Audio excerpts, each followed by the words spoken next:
अभी मैं 10th जहाँ मेरा रिजल्ट निकला ना, उसके बाद मैं इंस्टा पे आईडी बनाई। पागल हो गई सर। ऐसा हेड्स में गौरव उपाध्याय आज इंटरव्यू सीरीज में फिर से हमारे साथ एक बेहतरीन टॉपर है। इनकी राइटिंग अब देखिएगा तो देखते ही रहते रह जाइएगा। मतलब इतना बेहतरीन ये लिखती हैं कि इनके राइटिंग में शब्दों की, इनकी राइटिंग की तारीफ में शब्दों की कमी पड़ जाएगी। कि गलत भी लिखती हैं तो कभी कभी सही लग कर देता हूं मैं। तो ये इनका नाम है निधि जायसवाल। तो निधि, आप अपने मुंह से बताइए दर्शकों को कि आपके 10th में परसेंटेज कितना था? 90। तो मतलब आप शुरू से ही पढ़ने में अच्छी थी कि अचानक हो गई ऊपर वाले के आशीर्वाद से? परसेंट तो हमेशा अच्छा ही आता था। मतलब 9th में भी था तो 85 था। मतलब उतना मेरे को लेकिन अच्छा नहीं लगा था। मतलब 9th में आपके 85 था, 10th मतलब ग्रोथ ही हुआ है। हाँ। और फिर अभी आप कौन सब्जेक्ट ली है? अभी मैं ली बायो हूँ, लेकिन मेरे को चेंज करना है, उसको मैथ्स करना है या फिर एडिशनल में मैथ्स लूँगी। तो ऐसा क्यों? मतलब ऐसा इसलिए क्योंकि देखिए मेरे को ड्राइंग बनाने में भी मज़ा आता है, ठीक, और उसमें मेरे को बहुत अच्छा भी लगता है, लेकिन जो मेरे को सबसे ज़्यादा पसंद है ना वो मैथ्स है और मैं उसको छोड़ नहीं सकती।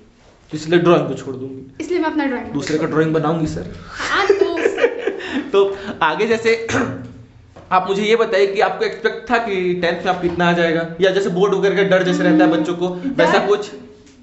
डर था, लेकिन उतना मतलब जिस हिसाब से लगना चाहिए था कि अरे बोर्ड है ये करो वो करो, उस टाइप का मेरे साथ ऐसा कुछ नहीं था। लेकिन मैं अपने परसेंट से जब मैं अपना परसेंट सुनी ना, तो मेरे को ये नहीं था कि दूसरे का कितना आया, इसका कितना है, उत्तर मेरे को किसी से कोई मतलब। लेकिन जब मैं अपना सुनी तो मैं सबसे पहले रोना चाहूँ कि इतना कम मेरा कैसे आया, मेरे को तो इससे ज़्यादा एक्सपेक्ट था अपने से।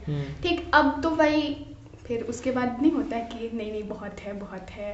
तो उसके बाद आप बुला लिए। मैं बुला लिया मिठाई खिलाने को। मैं सोचा रो रो के कहीं ऐसा ना हो कि मेरा मिठाई छूट जाए, तो वो जरूरी था। परसेंटेज तो खैर आते जाते रहता है। हाँ। तो आगे खैर जोक सपाट। ये बताइए मेरे को कि जैसे 10th उतना हार्ड लगता है जितना बच्चे सोचते हैं? नहीं, उतना हार्ड नहीं है। अगर ना जो पढ़ रहे हैं ना वो लोग ये लेके ना पढ़ें कि मेरे को नंबर से मतलब है, अगर वो लोग ये लेके पढ़ेंगे ना कि मेरे को समझना है, मेरे को करना है, तो उन लोग से वो जितना चीज़ है ना वो 10th उन लोग को ईजी लगने लगे। ये नहीं लगे कि अरे नहीं ये 10th है तो ऐसा करें वैसा करें, नहीं, उसको ना उन लोग मतलब समझने के ऊपर से लें, परसेंट से ना लें। तो जैसे आप ये बताइए मेरे को कि आप जो 10th का प्रिपरेशन है वो आप गर्मी से स्टार्ट कर दी थी कि? अब आप ही के पास तो कर रही थी, मैं तो समर से ही कर रही थी। लेकिन ना क्या हुआ था, मेरा प्रिपरेशन चल रहा था, बहुत अच्छे से चल रहा था। लेकिन फरवरी में मार्च में हम लोग का एग्ज़ाम स्टार्ट था और फरवरी में मेरे घर में कुछ हो गया था, मतलब कुछ प्रॉब्लम हो गया था, ठीक। तो उसके वजह से मेरा अचानक से पूरा फ्लो बिगड़ गया। एक मंथ बचा था, एक मंथ भी नहीं, उससे भी कम। तो उसमें क्या हुआ था, मेरा फ्लो एकदम ख़राब, मतलब हो जाता है ना कुछ दिक्कत घर में, तो एकदम ख़राब, ठीक ना। फिर मैं मतलब खुद को कंट्रोल नहीं कर पा रही थी। फिर एक मतलब अचानक से आया कि नहीं अब करना है तो करना है।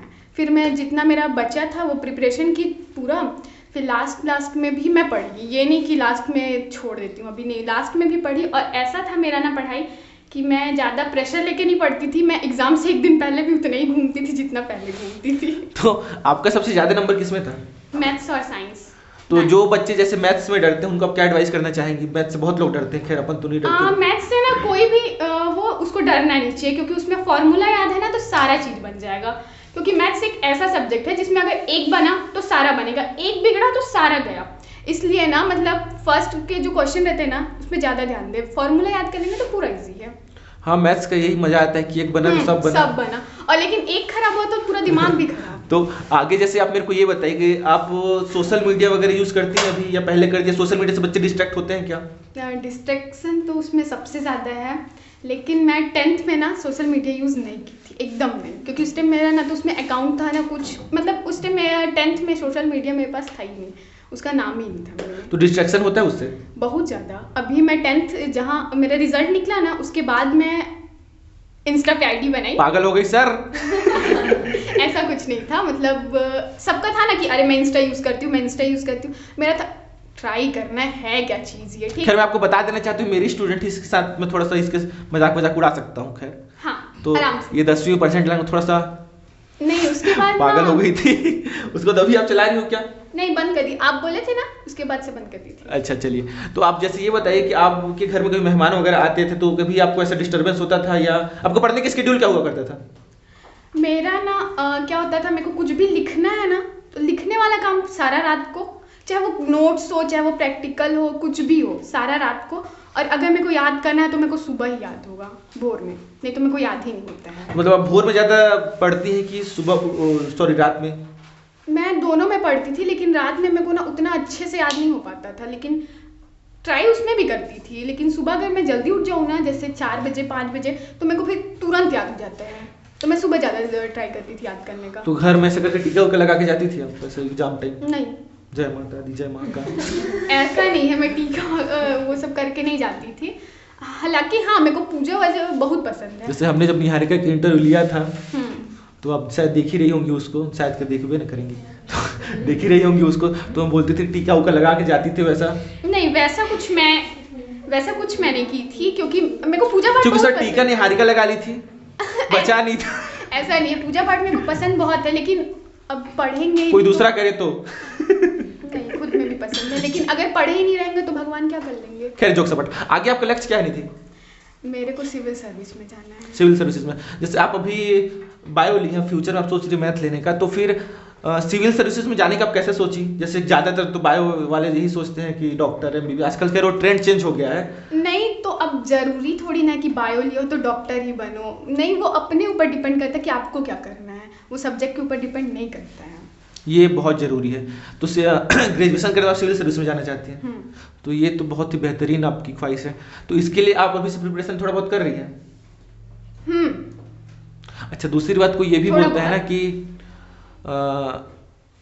मैं स्कूल टाइम से ही सिविल सर्विसेज की प्रिपरेशन चालू कर दी थी, लेकिन ऐसा नहीं होता। आप लोग इंटरव्यू देखना, उन लोग बोलते हैं कि ग्रेजुएशन कंप्लीट किया, ऐसा जरूरी नहीं फिर है। 2 साल में मैं कर लिया। कोई बोल, एक जो लेडीज थी वो बोल रही थी कि एमबीबीएस में की, उसके बाद मेरे को मन नहीं किया एमडी करने का, तो फिर मैं सिविल सर्विसेज की तैयारी 1 साल में।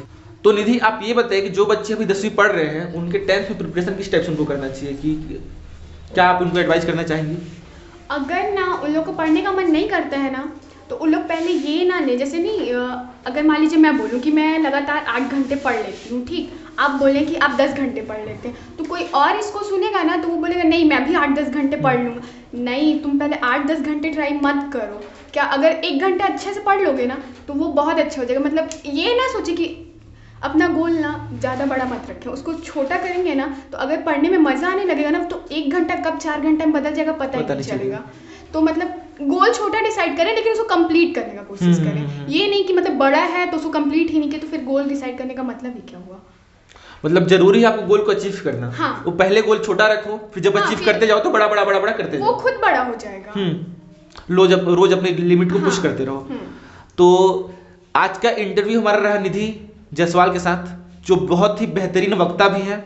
इनकी राइटिंग की स्क्रीनशॉट में लगाऊंगा, आप लोग देखिएगा, आपको मजा ही आ जाएगा।